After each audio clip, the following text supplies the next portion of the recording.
What is going on, guys? This is Dominique Harris and we're back with another video.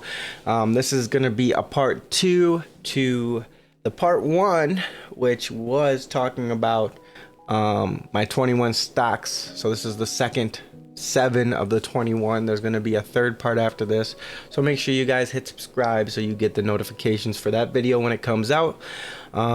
And I went into a very long intro on the first video, so if you haven't checked that out, make sure you go and check that out now.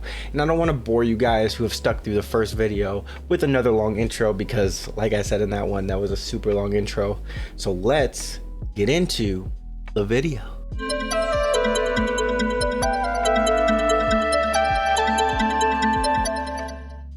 I think I wrapped that intro up fairly quickly, and I hope I got all the information across, and I hope you guys are ready to get into these next 7 stocks. So with that being said, let's get into the first stock on the list, and it is, you guys thought I was gonna forget.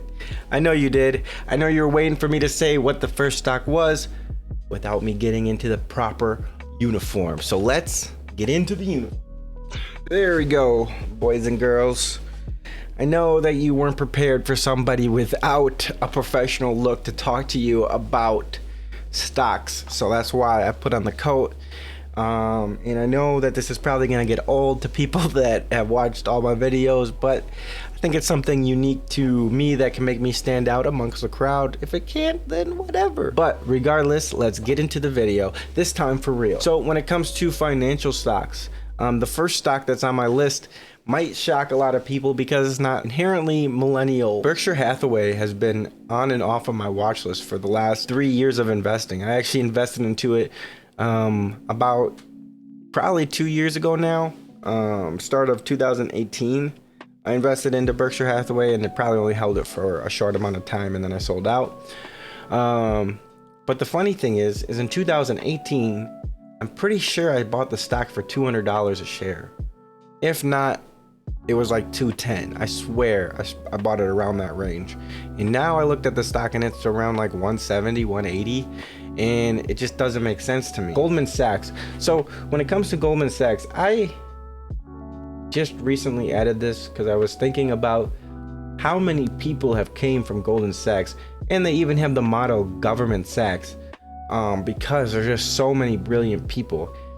And when I saw them do the deal with Apple, that kind of made me realize that they're playing chess when everybody else is playing checkers. The final company is Square. Square I've owned off and on since $25. I currently don't own any shares, and I feel bad that I sold out of all my shares, but this is a mistake that, you know, me as a brand new investor, this was like one of my first companies that I really did a lot of research into and I felt very bullish on. But I fell into the trap of listening to everybody else and not sticking with my own opinion. And that's the financial sector. The last sector in this video is the transportation / manufacturing sectors. This has my biggest holding in it. And I just really believed in this company. This company is Tesla. My initial cost basis of when I put the most amount of money into the company was $194, I want to say. And then I sold out. I didn't sell out, but I sold half of my stock when the stock price reached $540. But Tesla, I'm super bullish on. I own a Tesla. I'm wearing a Tesla shirt. So there's a lot of reasons why I'm so bullish on the company, and I probably will make a whole video on Tesla and why I'm so bullish. Ticker symbol is TSLA. And I just believe the vision so much that I'm not selling any more shares. The next one that I own is Arcimoto. Arcimoto, I learned a lot from Gally from Hyperchange. He's super bullish on this company. Again, I don't jump on everything that all these other YouTubers jump on. So after Arcimoto, we'll get into what I kind of alluded to in the last video. If you haven't checked it out, make sure you go check that out. But this one is the Boeing company. Boeing is been beaten down after beaten down after beaten down, after global pandemic. The crazy thing about Boeing is the market cap is actually less than Tesla, like by a good amount. Boeing has the longest runway of back orders I've ever seen in any company. The next company is obviously Airbus. Both Boeing and Airbus are really the only two players in the commercial aircraft space. So that's why I'm really only looking at Boeing and Airbus when it comes to this sector.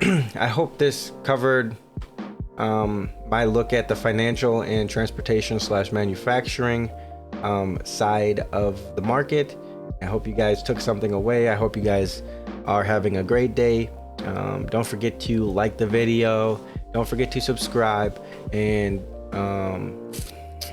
don't forget to just keep staying awesome. I don't know how else to end this video, but I hope you guys have taken something away that's positive. Thanks a ton. Peace.